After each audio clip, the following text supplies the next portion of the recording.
محبت کرتے ہیں کہ اگر ان کے آباء و اجداد، ان کے بیٹے، ان کے بھائی اور ان کے خاندان والے وہ سب اگر میرے محبوب صلی اللہ علیہ وسلم کی عزت کے حوالے سے اگر وہ مقابلے پر آ جائیں، جنہوں نے دامن مصطفیٰ کریم تھام لیے ہے،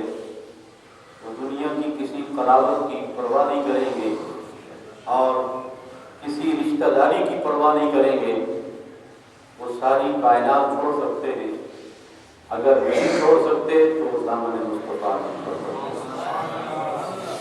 محبت کا یہی معیار ہے، لوگ جس سے محبت کرتے ہیں اس سے بہت محبت کرتے ہیں، اپنے ماں باپ سے، اپنے مشائخ سے، اپنے بزرگوں سے والدانہ لوگ محبت کرتے ہیں، بناوٹی محبت بھی کرتے ہیں، مگر جس کا جہاں دل مطمئن ہے وہ اپنے محبوب سے پیار کرتا ہے، اور کوئی ضروری نہیں کہ جو اس کے بارے میں اس کے محب نے سمجھا ہے وہ اس محبت کے معیار پر پورا بھی اتر رہا ہو۔ ہر کسی کا کوئی نہ کوئی محبوب ہے، اللہ تعالیٰ کا بھی ایک محبوب ہے، رب تعالیٰ کا بھی ایک محبوب ہے، اور وہ صرف پروردگار عالم جل شانہ کے محبوب ہی نہیں ہیں، وہ ساری کائنات کے محبوب ہیں، وہ ساری کائنات کے محبوب ہیں۔ رسول اللہ صلی اللہ علیہ وسلم آپ ساری کائنات کے لیے محبوب ہیں، اور کسی کے محبوب میں ایک خوبی ہوگی، کسی کے محبوب میں 2 4 10 20، قدرت نے کائنات کی ہر خوبی اپنے محبوب کو عطا فرمائی۔ کسی جہت سے خدائے ذوالجلال نے اپنے محبوب میں کوئی کمی رہنے ہی نہیں دی، اور ایسا بنایا کہ اے میرے پیارے محبوب، جو مجھے دیکھنا چاہے وہ تجھے دیکھ لے، جو مجھے ملنا چاہے وہ تجھے مل لے، جو مجھے کچھ کہنا چاہے وہ تجھے کہہ لے، تیرے پاس آنا وہ میرے پاس آنا، تیرے پاس آنا میرے پاس ہی آنا۔ اللہ رب العزت نے جس ذات سے محبت فرمائی ہے، جس کو اپنا محبوب بنایا ہے، قدرت نے انہیں ہر جہت میں اور ہر اعتبار سے ساری کائنات سے بے مثال بنایا ہے۔ وہ محبوب پروردگار عالم، وہ اللہ کے محبوب ہیں جن سے خدا محبت فرماتا ہے۔ ان سے محبت کرنا یہ حقیقت میں خدا ذوالجلال سے محبت کرنا ہے، یہ حقیقت میں اللہ تعالیٰ سے محبت کرنا ہے، اور ان سے دور ہٹنا یہ اللہ کی محبت سے پیچھے ہٹنا ہے۔ سارے ہی محبت کرتے ہیں، اللہ تعالیٰ بھی اپنے پیارے محبوب سے محبت فرماتا ہے، اور کیسی محبت فرماتا ہے،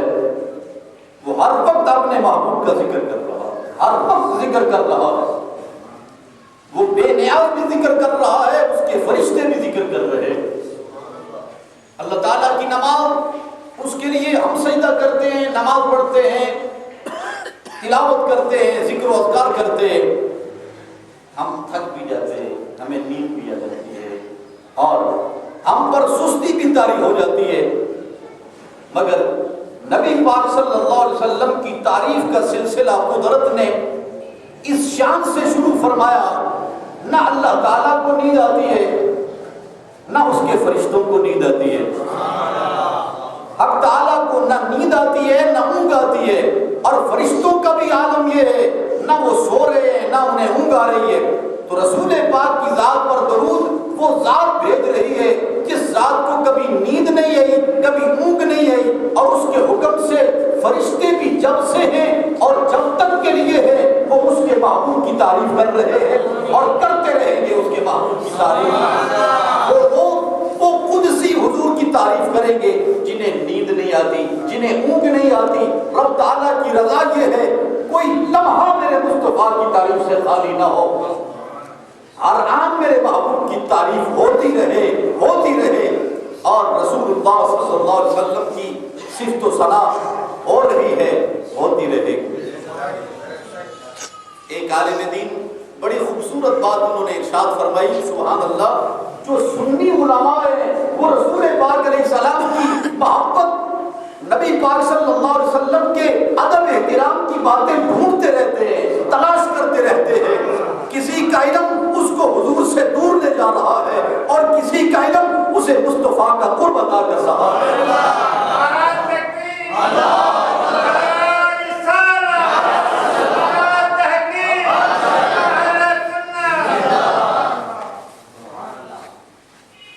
اہل سنت و جماعت علم اس لیے پڑھ رہے ہیں کہ رسول پاک علیہ السلام کی معرفت نصیب ہو، نبی پاک صلی اللہ علیہ وسلم کا قرب نصیب ہو۔ جتنا مصطفیٰ کا قرب نصیب ہوگا اتنا ہی خدا کا قرب نصیب ہوگا۔ اس لیے کہ ہر اللہ اللہ کہنے والا سچا نہیں ہے، مگر درود پڑھنے والا ضرور سچا ہے، مصطفیٰ کریم سے محبت کرنے والا ضرور سچا ہے۔ کیوں سچا ہے؟ اس لیے کہ خدا بھی محبت کر رہا ہے، رسول پاک کی ذات پر اللہ بھی درود و سلام فرما رہا ہے، رحمتیں نازل کر رہا ہے۔ وہ عالم دین فرمانے لگے اس میں کیا شک ہے کہ حج بہت بڑی عبادت ہے، حج بہت پاکیزہ عبادت ہے، اور کیا شک ہے کہ روزہ بہت بڑی عبادت ہے، اور کیا شک ہے کہ حج بڑی قیمتی عبادت ہے۔ نماز، روزہ، زکوٰۃ، حج نہایت قیمتی عبادات ہیں،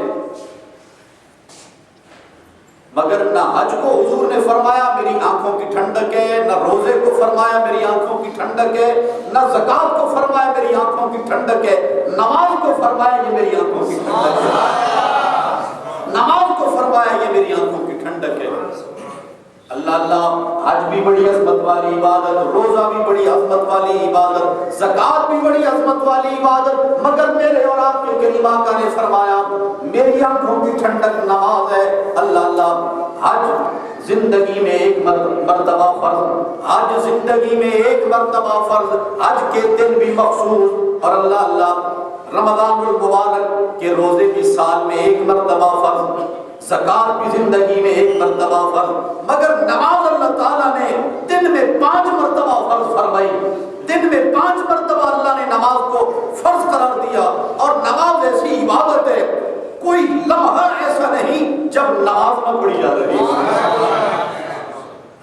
اگر یہاں ظہر کا وقت ہے تو جہاں سے سورج چل کے آ گیا وہاں عصر کا وقت ہو گیا، اور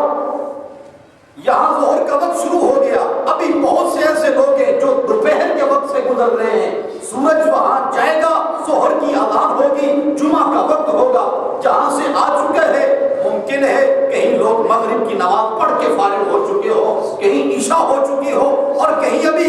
فجر کا اجالا ہو رہا ہو۔ ساری کائنات میں ہر وقت نماز پڑھی جا رہی ہے۔ رسول پاک صلی اللہ علیہ وسلم نے فرمایا نماز میری آنکھوں کی ٹھنڈک ہے، نماز میری آنکھوں کی ٹھنڈک ہے۔ قدرت نے مصطفیٰ کریم صلی اللہ علیہ وسلم کی آنکھوں کو ٹھنڈک ایسی عطا فرمائی، ہر لمحہ میرے مصطفیٰ کو ٹھنڈک ملتی ہی رہے۔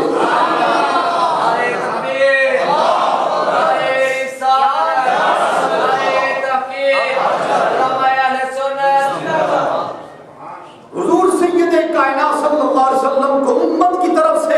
ٹھنڈک ہر لمحہ مل رہی ہے، کہیں فجر کی اذان، کہیں ظہر کی اذان، اور ایک ہی وقت میں یہاں ظہر کی اذان ہو رہی ہے، کہیں عصر کی اذان ہو رہی ہے، کہیں مغرب کی اذان ہو رہی ہے، کہیں فجر کی اذان ہو رہی ہے۔ ساری کائنات میں اذانیں، ساری کائنات میں نمازیں، اور قدرت نے اپنے مصطفیٰ کریم کی آنکھوں کی ٹھنڈک کا سامان کر دیا ہے۔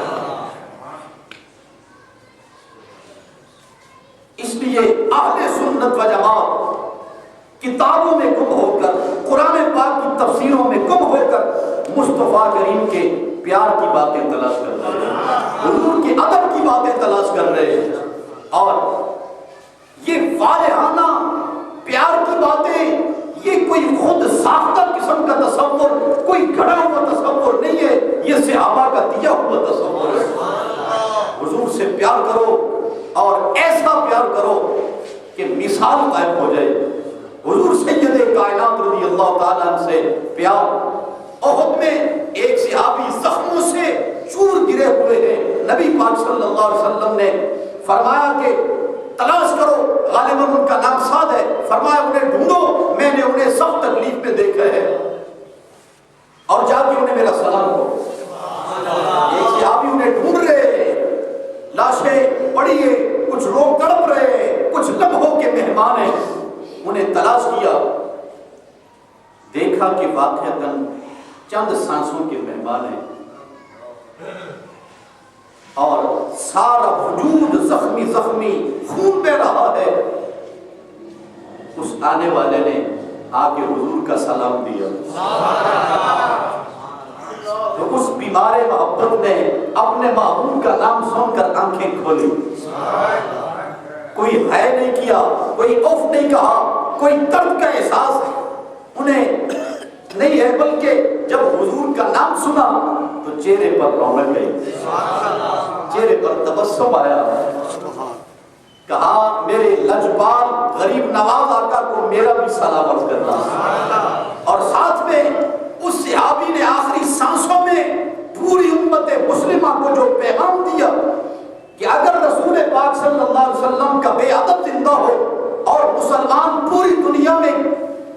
حضور کی عزت پر پہرا دیتے دیتے جام شہادت پی گئے، اگر ایک مسلمان بھی زندہ ہے کافر رسول پاک صلی اللہ علیہ وسلم کی توہین کر رہا ہو تو اس کا مطلب یہ ہوا کہ تم نے حضور کی عزت کا پہرا دینے کا حق ادا نہیں کیا۔ اگر ایک بھی مسلمان زندہ ہے وہ بھی مر جائے رسول پاک کی عزت پر اور جان قربان کر دے نبی پاک علیہ السلام کی آبرو پر، اور پھر میں سمجھوں گا کہ ہم نے حضور کا پہرا دینے میں حق ادا کیا ہے۔ صحابہ کرام نے یوں کر کے، میں زبان کے ساتھ دل کچھ کہہ رہا ہے، زبان ایسے ہی پھسل رہی ہے، جی نہیں، حضور علیہ السلام سے پیار، اس لیے اللہ تعالیٰ نے فرمایا جب انہیں کہا جائے ایمان لاؤ، اس طرح کا ایمان جیسے ایمان والے ایمان لائے، جیسے صدیق اکبر ایمان لائے، فاروق اعظم ایمان لائے۔ حدیث پاک میں آتا ہے،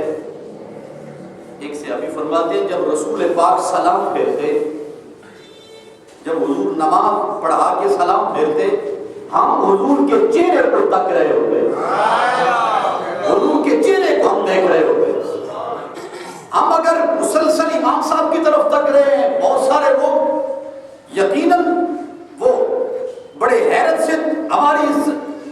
اس فعل کو، ہمارے عمل کو دیکھیں گے کہ تم نماز پڑھ رہے ہو، نماز کی طرف توجہ رکھو، بندہ نواز ہمیں تسلیم ہے، ان کی بات توجہ نماز میں ہونی چاہیے، لیکن جب صاحب قرآن مصلی امامت پر ہو، اللہ اکبر، پھر وہ حکم نہیں ہے جو میرے اور تیرے لیے، پھر نماز بھی پڑھو، دیدار بھی کرو۔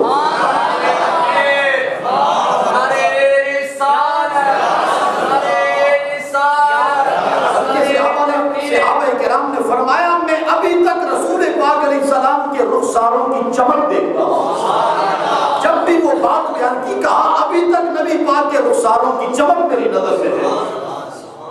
کہ آپ دائیں طرف سلام پھیرتے تو آپ کے دائیں رخسار کی چمک دیکھتا ہوں، بائیں طرف سلام پھیرتے بائیں رخسار کی چمک دیکھتا ہوں۔ نماز بھی ہو رہی ہے، دیدار بھی ہو رہی ہے، زیارت بھی ہو رہی ہے۔ رسول پاک صلی اللہ علیہ وسلم نے کسی کو ڈانٹا نہیں کہ یہ کیا کر رہے ہو، بلکہ صحابہ کرام کی محبت کا عالم یہ ہے۔ ایک صحابی ہے عرض کی، یا نبی اللہ اگر میں ایک دن آپ کو دیکھ نہ لوں مجھے یوں لگتا ہے کہ میں زندہ نہیں رہوں گا، مجھے موت آ جائے گی، میرا قرار، میرا سکون، میرا چین، میرا سب کچھ وہ آپ کی زیارت ہے، آپ کی زیارت کر لیتا ہوں، دل کو چین آتا ہے۔ حضرت بلال رضی اللہ تعالیٰ مؤذن رسول، حضرت بلال رضی اللہ تعالیٰ، موت کا وقت قریب ہے، اہلیہ کی آنکھوں میں آنسو آ گئے، چیخ نکل گئی، میرے سر کا تاج آج مجھ سے بچھڑ رہا ہے۔ چیخ سن کے حضرت بلال آنکھ کھلی تو چہرے پر تبسم آیا۔ اہلیہ نے کہا بندہ نواز روح بدن کا ساتھ چھوڑ رہی ہے اور آپ کے چہرے پر رونق ہے، کہا آج حضور سے ملاقات ہونے والی ہے، آج اللہ کے محبوب سے ملاقات ہونے والی ہے، آج جانے کائنات کی زیارت ہونے والی ہے۔ قلہ یقین ہے صحابہ کرام کو ہم جا رہے ہیں اور کہاں جائیں گے؟ ہم رحمت کائنات کی بارگاہ میں جائیں گے۔ المرء مع من احب، بندہ اسی کے ساتھ ہوگا جس کے ساتھ وہ محبت کرتا رہا۔ المرء مع من احب، جس کے ساتھ اس کو پیار ہے وہ اسی کے ساتھ رہے۔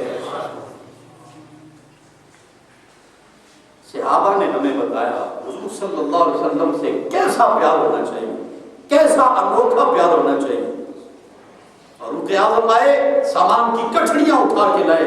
حضور علیہ السلام نے فرمایا عمر کیا لے کے آئے ہو، کیا چھوڑ کے آئے ہو؟ حضور جتنا لایا ہوں اتنا ہی چھوڑ کے آیا ہوں۔ صدیق اکبر آئے، فرمایا ابو بکر گھر والوں کے لیے کیا چھوڑا ہے؟